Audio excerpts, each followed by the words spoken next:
Hello, my name is David Coleman, 35 years old. I'm sitting here in the middle of a small bee farm in rural Oregon listening to the hum of the beehives. The sweet scent of honey blends with the aroma of dry grass and earth, as if the whole world is breathing with me.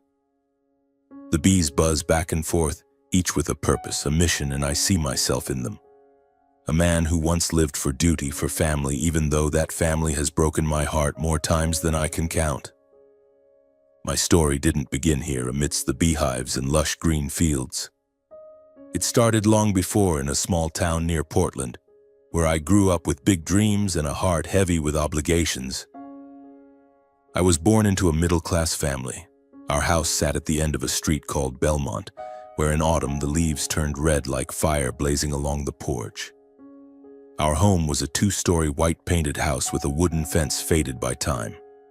My father, James Coleman, was a bank employee with salt and pepper hair, always impeccably dressed but with eyes that were perpetually cold, as if he was calculating everything in his mind. He was tall, thin, with a hooked nose that made him look sterner than necessary. My mother, Linda, was the opposite. She loved vibrant floral dresses, her hair curled in golden waves, but her personality was sharp and critical. She worked part-time at a hair salon, but most of her time was spent shopping or socializing with friends. They weren't poor, but the way they spent money always made me uneasy. I had a younger brother, Mark, 4 years my junior. Mark was a smart, shy kid with big round eyes that always looked at me as if I were his hero. We grew up in a house filled with laughter, but also no shortage of arguments. My parents weren't the type to save money. They took out loans to buy new cars when the old ones still ran fine, threw lavish parties to show off to the neighbors, and never thought about saving for the future. Mark and I, though young, quickly learned to live differently. We shared responsibilities. I mowed the lawn and washed dishes while Mark cleaned the house and did laundry. We didn't want to burden our parents further, though sometimes I wondered, did they truly care about us? When I was 18, I faced a major crossroads. I didn't want to stay in that town where everything seemed predestined. I wanted to do something big, meaningful, and above all, I wanted to help my family find stability. So I decided to join the U.S. Army. The day I signed the enlistment papers, my parents merely nodded as if it were a given. Mark was the only one who hugged me tightly, whispering, "You have to be careful, David." I smiled, ruffled his hair, and promised I'd be back soon. The Army was no rosy dream. The grueling training days at boot camp left me exhausted, but they also forged me into a disciplined, resilient man. I learned how to stay calm under pressure, how to work as a team, and how to put my goals above fear. My comrades, young men from all corners of the country, became my second family. We shared stories about our hometowns, our dreams, and our fears. I told them about Mark, about his dream of going to college, and I took pride in saying I'd help him achieve it. Every month I sent most of my paycheck back to my parents. I saw it as my duty, to keep the family stable, to pay the bills, and to ensure Mark had a chance at education.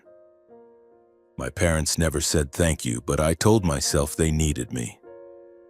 They wrote letters, called, and told me about troubles at home, rising electricity bills, a broken car, or mom needing a new dress for a party. I never refused. I sent money, sometimes my entire modest paycheck, keeping only enough for bare essentials. Mark, in his scribbled handwritten letters, always thanked me. He said that because of me, he could focus on studying and dream of a better future. Those letters were what kept me going. But then things began to change. After retiring early, my parents became even more dependent on me.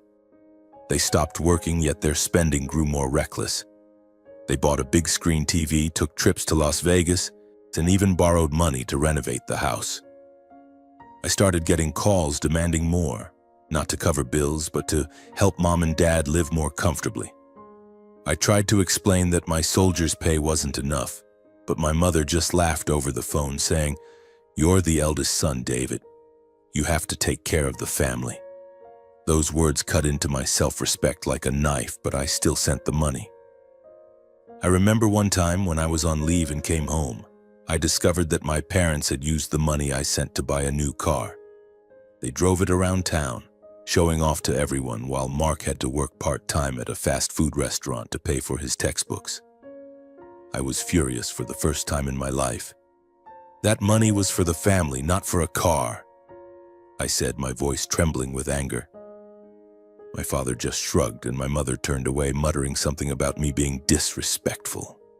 Mark pulled me outside, apologizing on their behalf, but I saw the shame in his eyes. I hugged him, told him everything would be okay, but inside a crack had formed in my heart. The years in the army passed quickly. I was promoted and trusted with more important tasks, but the pressure grew heavier. I began to feel exhaustion, not just physical but mental. Every time I received a letter from home, I felt both hope and fear. Hope that my parents would change, that they'd appreciate what I was doing. But fear always won. The fear that they only saw me as a money machine. Still, I pressed on for Mark, for the promise I made to myself that I wouldn't let our family fall apart. I didn't know then that those years were merely the prelude to a bigger storm.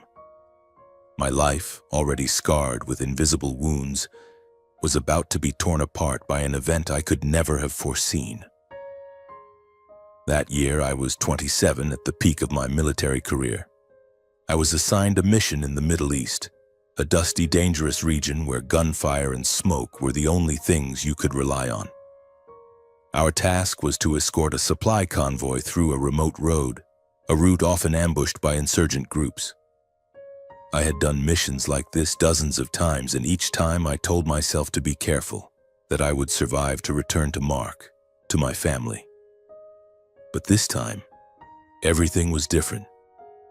We moved out on a sweltering afternoon, the sun scorching everything under its blazing red light. I was in the lead Humvee, checking the map, communicating with my team over the radio. My comrade, Jake, a guy from Texas with a smile always plastered on his face, was telling a story about his new girlfriend. I laughed, trying to keep the mood light, but deep inside I had a nagging sense of unease. The road was too quiet, not a soul in sight, only the sound of the wind whistling through the sand dunes. Then it happened.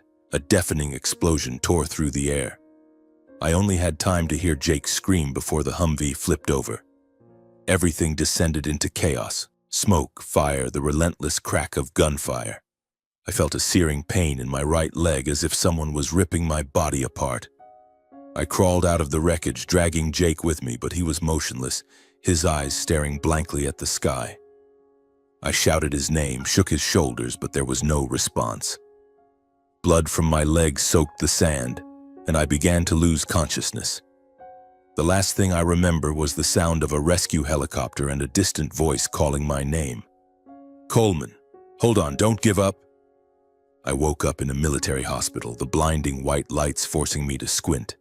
A doctor stood beside me, his voice calm and steady, informing me that I had lost my right leg below the knee. A piece of shrapnel from the explosion had shredded bone and muscle, and they couldn't save it. I would be fitted with a prosthetic leg, sent back home, and discharged due to my condition. I listened but didn't fully process, as if he were talking about someone else. Me, David Coleman, the man who could run 5 miles without stopping, who carried 50-pound gear through the desert, was now a cripple. The days in the hospital blurred together. I was given painkillers, cared for diligently by nurses, but in my mind, the images of the explosion played on repeat. The blast, Jake's face, the helplessness of not being able to save him. I started having nightmares, not just at night, but even when I was awake. A loud noise, like a door slamming or a truck passing by, was enough to make me jump. My heart pounding, sweat pouring as if I'd been doused in water. The doctors called it PTSD, post-traumatic stress disorder. They prescribed medication, suggested I see a therapist, but I refused. I thought I could push through the way I had always pushed through everything. At 28, I was discharged and returned to Oregon. I didn't know what I expected when I came home. Maybe a hug from Mom, a word of encouragement from Dad, or at the very least, a place where I could heal. I returned to the house on Belmont Street with a backpack, a clumsy prosthetic leg, and a heavy heart. Mark was the one who picked me up at the airport. He was taller now, no longer the scrawny kid from before. When he saw me on crutches, his eyes welled up, but he forced a smile and hugged me tightly. "You're back, David. Everything's going to be okay," he said. I nodded, but inside I wasn't sure. At first, my parents showed sympathy. Mom hugged me sobbing, saying how worried she'd been when she heard I was injured. Dad patted my shoulder, called me a hero, but his eyes were as cold as ever. They set up a small room for me on the ground floor since I couldn't climb stairs easily. Those first days I felt loved, cared for. Mom made soup, Dad told stories about the town, and I thought maybe this was a chance for us to mend. But reality is always crueler than hope. Within a few months, I noticed my parents' attitudes shift. They stopped asking about my health, stopped caring about the nightmares that kept me up at night. Instead, they started complaining. "David, you can't just lie there all day," Mom said.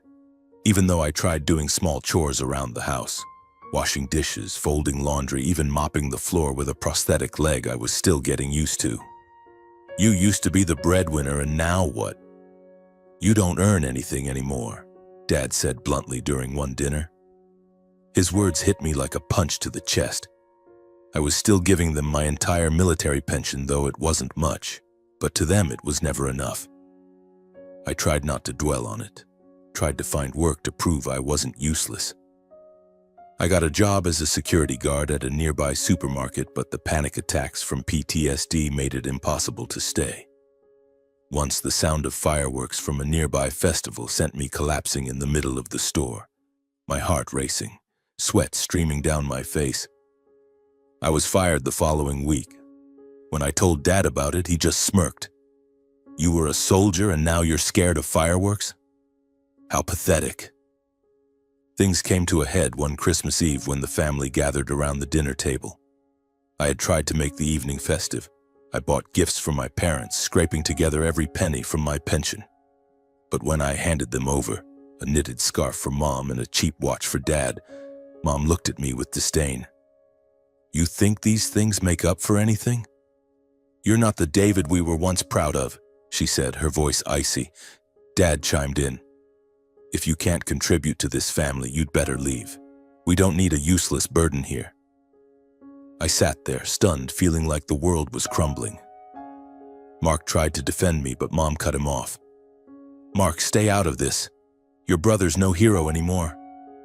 I looked into Mark's eyes, saw him trembling with anger and helplessness, but I shook my head, signaling him to stay quiet.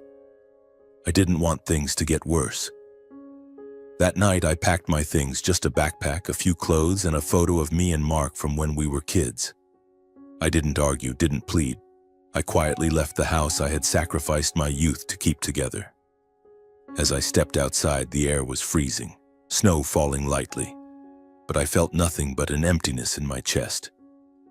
I had lost not only a part of my body, but also my family, or at least what I had thought was my family. I didn't know where I would go, only that I couldn't stay. One thought stood out in my mind: Grandpa Henry. He lived alone on a small bee farm in rural Oregon, a few hours' drive away. I was never close to him, as my parents always kept their distance, but I remembered the rare times I saw him, a kind man with a warm smile and calloused hands from hard work. I texted Mark, telling him I'd be okay, and boarded a bus headed toward Grandpa's. As the bus rolled forward, I looked out the window, watching the twinkling Christmas lights fade into the distance. I didn't cry, but my heart felt shattered. I had given everything, my youth, my health, a part of my body, to keep my family together, but in the end, I was just a burden. Yet in that darkness, I didn't know that a small glimmer of light awaited me. A bee farm, a grandfather, and a new journey to rediscover myself. The bus rumbled along the bumpy country road, carrying me to a remote part of rural Oregon. I didn't bring much, just a backpack with a few clothes and shattered fragments of memories. My prosthetic leg scraped against the seat, creaking with every sway of the bus, a constant reminder that I was no longer the David Coleman of before. I had called Grandpa Henry before boarding, my voice hesitant, saying only that I needed a place to stay. He didn't ask much, just replied, "Come on over, David. My door's always open." His warm, steady voice held no judgment, and that sparked a faint glimmer of hope in me. When the bus stopped at a tiny station in the middle of nowhere, I saw Grandpa standing there, leaning against an old pickup truck, his baseball cap pulled low over his eyes. He was thinner than I remembered, his hair now completely white, his face etched with wrinkles like a map of a hard-lived life. But when he saw me, his smile lit up like the sun in the dead of winter. "David, you've grown so much," he said, stepping forward to hug me. I returned the embrace awkwardly, trying to balance on my prosthetic leg. He didn't mention it, didn't show pity, just patted my shoulder and said, "Get in the truck. Let's go home." Grandpa's bee farm was a few miles away, nestled among lush green fields and towering pines. His wooden house was small but cozy, with a porch lined with wooden chairs and pots of wildflowers. Surrounding it were dozens of neatly arranged beehives, the bees buzzing tirelessly, creating a strange natural symphony. I had never imagined living in a place like this, far from the hustle of life, far from the memories of war and my family's betrayal. But as I stepped off the truck, smelling the sweet honey and hearing the hum of the bees, I felt an odd sense of peace, as if my heart was allowed to rest, even if just for a moment. The first days at the farm weren't easy. Nightmares still haunted me. Some nights I jolted awake, drenched in sweat, heart pounding, convinced I was back in the desert, surrounded by smoke and gunfire. Grandpa often heard me shouting in the night. He never knocked on my door or pried, but quietly left a mug of hot tea outside my room the next morning. Once I asked him why he never said anything about my nightmares. He looked at me, his eyes full of understanding, and said, "David, everyone has their own battles. I can't fight yours for you, but I can be here with you." Those simple, sincere words choked me up. Grandpa Henry was a man of few words, but each one carried weight. He told me about the bee farm, how he started beekeeping when he was young after losing Grandma. "Bees are remarkable creatures," he said, his eyes lighting up as he showed me the hives. "They work together, no one's selfish, no one abandons their own. If you listen, their hum will teach you how to live." I didn't fully grasp his meaning, but I began helping him, checking hives, replacing wooden frames, and learning how to handle sick bees. The work was slow, requiring patience, but strangely, it calmed me. The steady, rhythmic buzz of the bees was like a meditation, helping me forget my painful memories. One afternoon, as we sat on the porch sipping coffee and watching the sunset, Grandpa suddenly spoke about my father, James. "My son wasn't always like that," he said, his voice heavy with sadness. "But when he married your mother, Linda, everything changed. They lived for themselves, took my savings to spend recklessly. I forgave them, but I never forgot." I was stunned. I had never known that my parents had deceived Grandpa, taking what he had spent a lifetime saving. But he wasn't angry or bitter. He just smiled, petting the old cat on his lap, and said, "Life's too short to hold grudges, David. You have to learn to let go." His words made me think. I had carried anger and pain since leaving home. Every time I thought of my parents, it felt like my chest was being crushed. But here with Grandpa, I began to feel something different. Not forgiveness, but freedom. Freedom from expectations, from the burdens I had carried for too long. The work at the bee farm gradually became a balm for my soul. I learned how to care for the bees, how to tell when a hive was healthy or when it needed help. Grandpa taught me how to harvest honey, carefully removing frames from the hives without startling the bees. The first time I held a frame brimming with honey, its golden glow shimmering in the sunlight, I felt a small but genuine joy. "You did well," Grandpa said, and I realized it was the first time in years someone had praised me without attaching conditions. But it wasn't always smooth. Some days my PTSD returned, fierce and unforgiving. Once, while working in the fields, the sound of a plane's engine overhead sent me into a panic. I dropped a hive frame, collapsed to the ground, clutching my head and gasping for air. Grandpa ran over, said nothing, just sat beside me, his hand on my shoulder until I calmed down. "I'm okay," I muttered, ashamed of my weakness. But he just shook his head. "No one expects you to be strong all the time, David. Just keep trying. That's enough." Slowly, I found a passion in beekeeping. I started reading books about bees, learning how they communicate, protect their hive, and survive harsh winters. I realized that, like the bees, I was trying to survive, not just the war, but the wounds in my heart. Each day I felt a little stronger, even though my prosthetic leg ached when the weather turned cold, and nightmares still occasionally pulled me back to the desert. Grandpa didn't just teach me about bees, he taught me how to live. He lived simply, demanding little, but always found joy in small things: a fresh jar of honey, an evening listening to old records, or a rain that made the fields greener. I began to follow his example, finding joy in simple things like sitting on the porch, listening to the bees, and feeling the cool breeze on my face. One evening, as we ate dinner, just sandwiches and mashed potatoes, Grandpa suddenly asked, "Do you ever think about the future, David?" I hesitated. The future to me was a luxury I couldn't afford. I had lost too much: friends, health, family, to think about what lay ahead. But he looked at me, his eyes shining, and said, "This farm is small, but it has potential. If you want, we could make it bigger. Together." For the first time, I felt I had a new purpose, a reason to wake up each morning. I started dreaming of expanding the farm, not just to make money, but to build something of my own. I told Grandpa about using technology, sensors to monitor hive health, automated equipment for harvesting honey. He laughed, nodded, and said, "Go for it, David. I believe in you." Those words were like a small flame lighting up a dark corner of my heart. In the months that followed, I dove into research. I read about modern beekeeping technology, watched online videos, and even contacted a few experts in Oregon.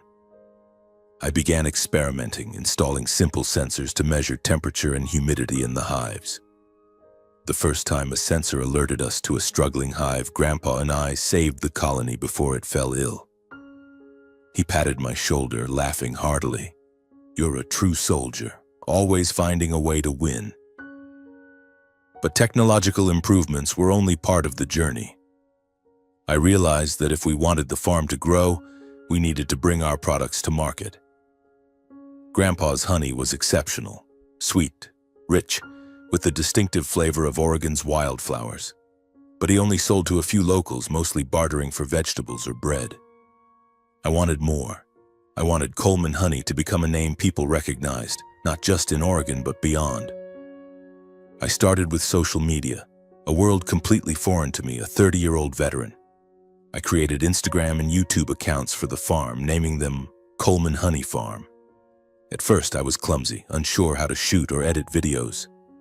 I remember the first time I held my phone to film Grandpa harvesting honey. My hands shook so much the footage was a blurry mess. But I didn't give up. I learned to use simple editing software, wrote short posts about the beekeeping process, and shared my story. A veteran finding new meaning among the bees. I didn't delve into the details of my PTSD or my family's betrayal, but I spoke about my journey of healing. How the hum of the bees helped me find peace. The early posts and videos got only a handful of views, mostly from neighbors and Grandpa's friends. But then, a short video of Grandpa and me checking hives at sunset went viral.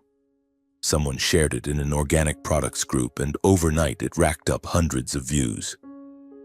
I started getting messages from strangers asking to buy our honey or inquiring about how we cared for the bees. One person even wrote, "Your story inspires me. Thank you for sharing." I read that message on the porch, and for the first time in years, I felt truly valued. Grandpa and I began packaging honey in small glass jars, labeling them Coleman Honey with a simple logo I designed, a bee against a green field. We sold through Instagram at local farmers markets and even received orders from neighboring states. Money started coming in, not a lot, but enough to buy more equipment and expand the number of hives. Grandpa, though well into his 70s, worked tirelessly, and I could see he was happier than ever. "You've made my dream come true," he said one day as we tallied the month's revenue. I shook my head and replied, "No, Grandpa, I'm just carrying your dream forward." Within a year, our bee farm grew beyond anything I had imagined. We hired 2 employees, a young woman named Sarah, passionate about organic farming, and a guy named Tom who had worked at a nearby farm. They brought fresh energy, and I started to feel that the farm wasn't just Grandpa's and mine, it was a small community. We built a brand. Coleman honey became a favorite at organic food stores, and we began shipping to California, Washington, and even a few small orders to Canada. But the growth wasn't just about money or scale. For me, it was a journey of reclaiming my confidence, my sense of self. The PTSD panic attacks still came, but they grew less frequent. Some days, a loud noise would startle me, or I'd wake up in a cold sweat, but the work at the farm kept me grounded. Standing in the bee fields, listening to their steady hum, I felt I was fighting, not with guns or bullets, but with the wounds in my heart. Grandpa was my teacher, my friend, my true family. He never pushed me to be strong, but his presence made me want to become the best version of myself. One day, while filming a video about checking hives, my phone buzzed. It was a message from Mark. He had graduated college, was working in Seattle, and wanted to visit. "David, I saw your farm on YouTube. I'm proud of you," he wrote. I smiled, my heart warming. Mark was the only family member I still kept in touch with, though sparingly. I texted back, inviting him to come, feeling a spark of hope that we could reconnect. A few weeks after Mark's message, I stood on the porch looking down the dirt road leading to the farm, my heart racing like a kid waiting for a Christmas gift. Mark had promised to visit that weekend, and today was the day. I wasn't sure what to expect. A hug, an awkward conversation, or just the comfortable silence of 2 brothers too long apart. But deep down, I longed to rebuild the bond with him, the only family member who ever truly understood me. When Mark's rental car rolled into the yard, kicking up dust under the sunset, I saw him step out, taller than I remembered, wearing a light blue shirt and the same bright smile from our childhood. "David," he called, running over to hug me tightly. I hugged him back, feeling the strength in his embrace, and in that moment all the distance, all the years apart seemed to melt away. "Welcome home, kid," I whispered, my voice catching. Mark laughed, playfully punching my shoulder. "Home? You've turned this farm into a bee empire." Grandpa Henry stood at the door, smiling warmly, his eyes twinkling as he watched us. "Come on in, Mark," he said, his voice kind. "I've got some honey-glazed ribs that'll knock your socks off. You boys better eat up." We stepped into the small wooden house where the smell of roasted meat and mashed potatoes mingled with the scent of pine from the fireplace. The table was set simply but warmly with a jar of Coleman honey at the center, like a symbol of what we had built. Dinner began with laughter and stories. Mark talked about life in Seattle, his job at a tech company, and how he'd read my Instagram posts. "I'm not kidding, David. I've been bragging to my coworkers about my honey mogul brother," he said, making me laugh. Grandpa chimed in, recounting the time I dropped a hive frame when I was learning to harvest, and the 3 of us laughed until tears streamed down our faces. For the first time in years, I felt I truly belonged somewhere with these people, not out of duty, but out of love. Midway through dinner, Mark grew quiet, looking at me with a serious expression. "David, I'm sorry," he said, his voice low. "Back then, at home, I didn't stand up for you. I knew Mom and Dad treated you terribly, but I was too scared to do anything." I shook my head, placing a hand on his shoulder. "Mark, you were young, and you did everything you could. I don't blame you." He nodded, his eyes red, and I knew the wound between us was starting to heal. Grandpa, as usual, didn't say much, but his eyes shone with pride as he looked at us. He raised a glass of homemade cider and said, "A toast to cracks that are mending, and to misunderstandings that are fading." We clinked glasses, and in that moment I felt a peace I had never known. Dinner ended with stories about bees, the farm's future, and dreams we wanted to pursue together. When Mark left the next morning, he hugged me again, promising to return soon. "David, I want to be part of this farm," he said, "not just as a visitor, but as family." I nodded, my heart full. As his car disappeared down the road, I stood beside Grandpa watching and knew this was the start of a new chapter, not just for the farm, but for us. The days that followed filled me with a new surge of energy coursing through my veins. Mark had ignited a spark of hope in me, a belief that family isn't just about blood ties, but about those who choose to stand by you, as Grandpa had once said. Our bee farm, now proudly bearing the name Coleman Honey, was thriving. Jars of honey lined the shelves of organic food stores across Oregon, and we were receiving orders from places so far away that I had to hire an extra worker to handle packaging and shipping. I began to dream bigger, not just about expanding the farm, but about turning it into a symbol of resilience, of people who rise after falling. But life, as I had learned from war, never lets you stay comfortable for long. One afternoon, as I was checking the hive sensors under the golden sunlight, a silver car pulled up to the farm's gate. I thought it was a customer, but when the door opened, my chest tightened. It was my parents, James and Linda Coleman, dressed impeccably as if heading to a party. My mother, in a vibrant floral dress, stepped out with a forced smile. My father, in an old suit with his salt and pepper hair disheveled, scanned the farm as if appraising its worth. Grandpa, sitting on the porch, stood up, his eyes as cold and sharp as steel. "David, my son," my mother said, her voice sweet but artificial, like she was playing a role in a drama I had no interest in watching. "We need to talk." I stood there, clutching a hive frame, feeling the past rise up, threatening to swallow everything I had built. Grandpa stepped beside me, saying nothing, but his presence was like a solid wall, reminding me I wasn't alone. "James, Linda," Grandpa said, his voice low and firm, "what are you doing here?" My mother faltered, glancing at my father for support. My father cleared his throat, stepping forward with a forced friendly smile. "We know we were wrong. We want to apologize. We want to reunite as a real family." Those words sounded sweet, but I saw my father's eyes darting as if calculating something. My mother chimed in. "David, we saw your farm online. You've done so well. We just want to be a part of it." I stood frozen, my heart pounding. I wanted to believe them, to believe they were truly sorry, that they had changed. But the memory of that Christmas Eve when they called me useless and kicked me out still burned in my mind. I looked at Grandpa and he gave a slight shake of his head as if he knew exactly what I was thinking. "James, Linda," Grandpa said, his voice even but icy. "You took my savings, squandered them, and now you show up when David's successful. Did you think I wouldn't see through your scheme?" My mother's face paled and my father stiffened. "That was a long time ago," my father said, his voice trembling slightly. "We were wrong, but we want to make it right." Anger surged in my chest, but I held it back, taking a deep breath. "Dad, Mom," I said, my voice calm but resolute, "I spent my youth taking care of this family, sending money home, sacrificing everything. But you only saw me as a money machine. When I needed you most, you turned your backs. I don't need your belated apologies."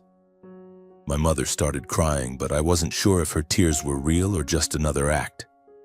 "David, you can't treat your parents like this," she said, her voice choking. "We're family." I shook my head, feeling a strange sense of release as I spoke the words I'd held in for too long.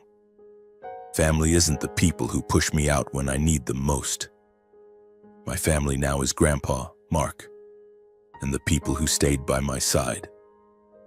My father's temper flared and he stepped closer, pointing at me. "Who do you think you are, David? Some farm owner? You're still just a crippled soldier who lived off us for years." His words were like a blade, but they no longer cut me. I looked him in the eye and said, "I'm David Coleman, the man who built this farm from nothing alongside Grandpa, and I don't need you to prove my worth." Grandpa placed a hand on my shoulder, his gaze unwavering. "James, Linda, leave," he said. "Don't come back." My mother tried to say something more, but my father pulled her back to the car, muttering about it not being worth the time. As their car disappeared, I felt a weight lift off my shoulders. I was no longer angry, I just felt relieved, as if I had finally cut the ties binding me to the past. But the story didn't end there. A few weeks later, Mark called, his voice brimming with excitement. "David, I've got a week off. I want to come back to the farm, and I've got ideas for the business." When he arrived, carrying a suitcase full of documents and a radiant smile, I knew he wasn't just visiting. Mark had researched bee-related products, beeswax cosmetics, scented candles, even beekeeping experience tours for tourists. "David, we can make Coleman honey more than just honey. It can be an experience," he said, his eyes sparkling. Grandpa and I listened as Mark laid out his plans, and I couldn't help but feel proud. The kid who once relied on me to buy textbooks was now a passionate young man. We started working together, experimenting with new products. Mark designed a line of beeswax cosmetics, moisturizers, lip balms, and we began selling them online. The beekeeping experience tours attracted visitors from far and wide, from families curious about bees to journalists wanting to write about our story. Mark stayed at the farm longer than planned, and we became a trio: me, Mark, and Grandpa. Every evening we sat on the porch eating simple meals filled with laughter. Mark apologized again for the past, but I just shook my head. "You're here now, and that's enough," I said. And from the bottom of my heart, I knew I had forgiven him. Meanwhile, my parents kept reaching out, sending messages, calling, even mailing a long, rambling letter claiming they regretted everything and wanted to reconnect. But Grandpa and I were in agreement. We didn't need them anymore. One day, as Mark and I were packing a large honey shipment for a client in California, he looked at me and said, "David, I've always admired you. Even when things were at their worst, you never gave up." I smiled, feeling a peace I had never known. "Mark, I couldn't have done it without you and Grandpa," I replied. The bee farm was no longer just a business, it was a home, a place where I and the people I loved built something together. I still faced PTSD, but the nightmares were fewer, and when they came, I knew I had Grandpa and Mark to lean on.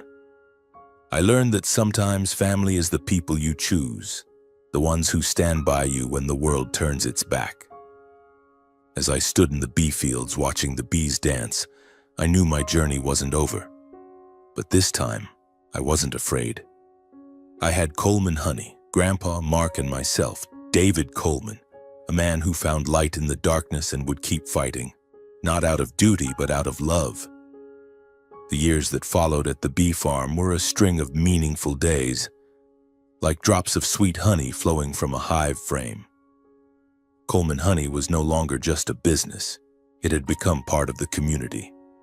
We expanded our operations, producing not only honey but also beeswax products, scented candles, moisturizers, lip balms, and the beekeeping experience tours Mark had suggested. Small buses brought tourists from Portland, Seattle, and even farther, stopping at the farm to hear our story, to learn how bees live and work as a family. I often stood before crowds, sharing my journey not as a soldier or a wounded veteran, but as a man who found purpose among the bees. I was no longer the David Coleman of before, the soldier burdened by family, the son betrayed, or the man tormented by PTSD. I still had nightmares, nights when I woke up drenched in sweat, my heart pounding as if I were back in the smoky desert. But they came less often, and when they did, I was no longer afraid. I would step outside, stand among the bee fields, listen to their steady hum, and feel my heart settle. Grandpa once said that bees teach us how to live, working together, never selfish, never abandoning their own. I learned that not just from the bees, but from Grandpa, from Mark, and from myself. Mark became an indispensable part of the farm. He moved permanently from Seattle to Oregon, bringing his energy and creative ideas. Together, we built a website for Coleman Honey where customers could order online and read about our story. Mark also suggested opening a small stall at the farm, where tourists could buy products and enjoy honey-infused coffee on the spot. "David, we're not just selling honey, we're selling inspiration," he said, and I couldn't agree more. Every jar of honey, every candle, every tour was part of our journey. A journey of overcoming pain, rediscovering passion, and building a true family. Grandpa Henry, though well over 75, worked tirelessly. He loved sitting on the porch watching Mark and me bustle about, sometimes teasing that we were making a racket and disturbing his bees. But I saw his eyes light up whenever customers praised our honey or a local newspaper wrote about Coleman honey. One day, he pulled me aside and handed me an old wooden box. Inside was a notebook filled with his handwritten beekeeping tips from his youth, along with scribbled dreams of expanding the farm. "I never thought I'd live to see this day," he said, his voice thick with emotion. "But you and Mark made it happen, David." I hugged him, my heart warm, knowing this was the greatest gift I could give him, turning his dream into reality. But not everything was perfect. My parents, James and Linda, didn't give up. They kept sending messages, calling, and even appeared in a local newspaper, claiming to be the inspiration behind my success. I read the article, saw them talk about how they always supported me and were proud of their son, and I gave a wry smile. Mark, when he saw it, was furious and wanted to confront them, but I stopped him. "They're not worth our time, Mark," I said. "They're not our family anymore." Grandpa, sitting nearby, nodded. "Let them live with the choices they made, David.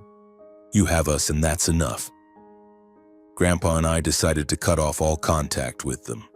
I blocked their numbers, deleted unread messages, and focused on the present. I no longer felt anger or pain when I thought of them.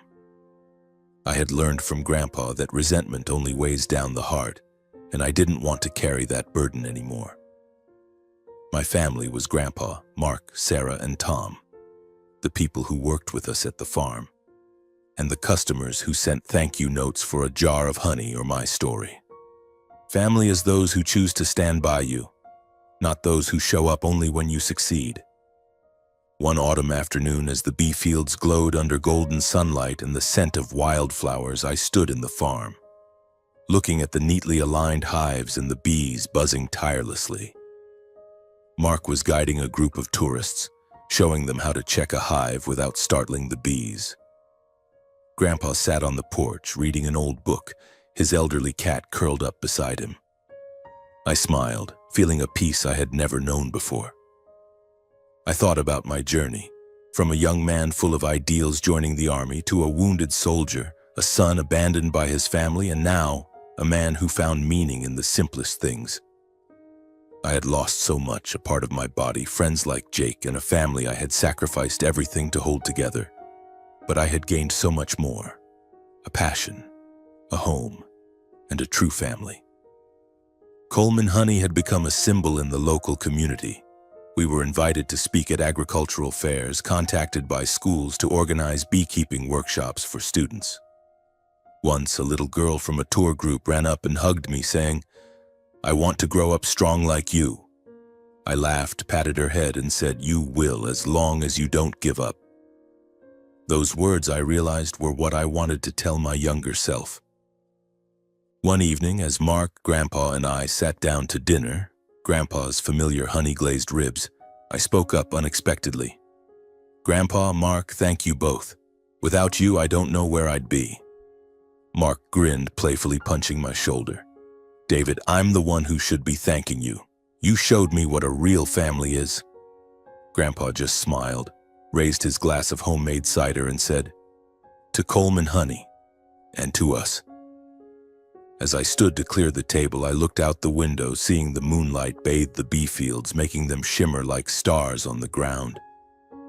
I thought about my journey, my scars, both visible and invisible, and how I had overcome them. I was no longer the soldier carrying burdens, no longer the son seeking approval. I was David Coleman, a man who found light in the darkness, and I knew that no matter what the future held, I would keep moving forward, with love, with passion, and with my true family. My story ends here in the bee fields, where their hum reminds me that life, however hard, is always worth fighting for. And if you ever feel lost, remember that family isn't about blood.